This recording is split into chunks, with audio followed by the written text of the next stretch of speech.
Hello everyone. R E सी academy और आज हम आपके साथ डिस्कस करेंगे क्वाड ग्रुप के बारे में। आखिर क्वाड है क्या, इसका पर्पज क्या है और इसके मेंबर कौन कौन से हैं। ठीक है, और इंडियन पर्सपेक्टिव से इसका इम्पोर्टेंस क्या है। ठीक है, तो क्वाड के बारे में इसका फुल फॉर्म है the quadrilateral security dialogue, QSD। ठीक है, इसको शॉर्ट में हम क्वाड कह देते हैं। तो क्वाड क्वाड जो है स्टेबलाइज हुआ था 2007 में, और इसको जो प्रपोज किया था, पहला प्रपोजल रखा था, वो थे हमारे जापान के प्राइम मिनिस्टर शिंजो आबे। ठीक है, मेंबर, इसके मेंबर कौन कौन से हैं। इसके मेंबर हैं इंडिया, जापान, USA, ऑस्ट्रेलिया। जो कि आप यहाँ पर देख पा रहे होंगे, ये जैसे USA के प्रेसिडेंट हैं और prime minister of India Narendra Modi और स्कॉट मॉरिसन, और जापान के शिंजो आबे उस टाइम के थे। ठीक है, भले ही आज बदल चुके हैं। और ऑस्ट्रेलिया ने 2007 में ज्वाइन किया था और 2008 में इसको लेफ्ट कर दिया था, इस ग्रुप को। ठीक है, क्वाड को। और इसके बाद 2017 और 19 में चाइनीज अंडर चाइनीज प्रेशर, ठीक है, चाइनीज प्रेशर की वजह से ही ऑस्ट्रेलिया ने लेफ्ट कर दिया था। और सेटिंग जो बैठकें हुई थी 2017 और 19 में, वो 19 में हुई थी फॉरेन मिनिस्टर्स के बीच में, जो क्वाड कंट्रीज हैं।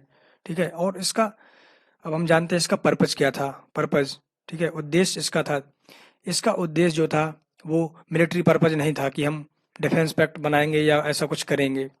बट चाइनीज जो एक्सपेंशन पॉलिसी है, चाइना की विस्तारवादी नीति के कारण इसको डिफेंस पैक्ट में बदलने की बात हो रही है।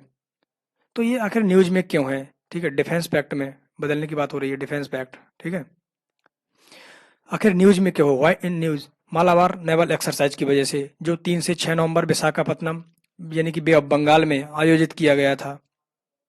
तो इसमें चारों कंट्री, ऑस्ट्रेलिया ने भी इस बार पार्टिसिपेट किया था। तो जो फेज 1 का 3 से 6 नवंबर में था, वो फेज 1 था। और फर्स्ट फेज में, सेकंड फेज में 17 से 20 नवंबर के बीच अरेबियन सी में होना है।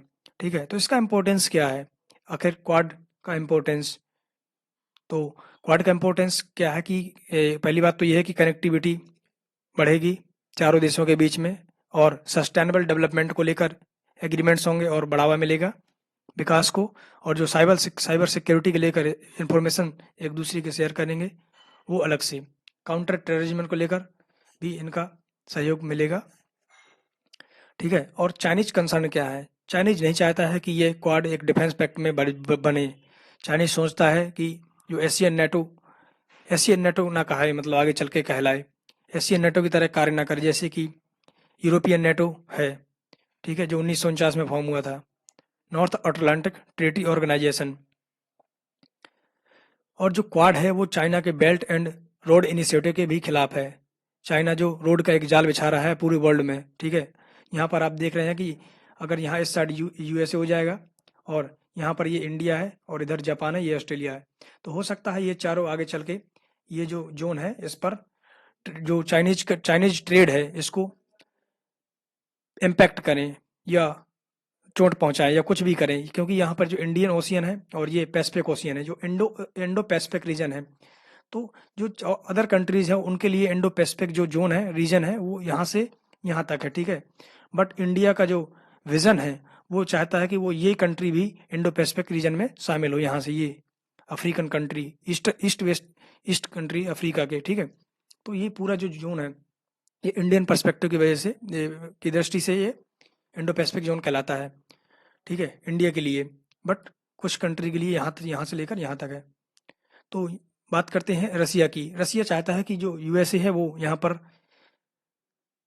पर फिर से, मतलब जो एशिया में है, वो अपनी पावर स्टेबलाइज ना कर पाए। ठीक है, और एक पावर के रूप में उभर करना एशिया में भी अपना राज ना मतलब करे। ठीक है, और नोट क्या है कि मतलब इसके जो चाइना और रसिया जो कंसर्न है, तो ये नहीं चाहते हैं कि जो क्वाड है ये एशियन नेटो में तब्दील हो जाए।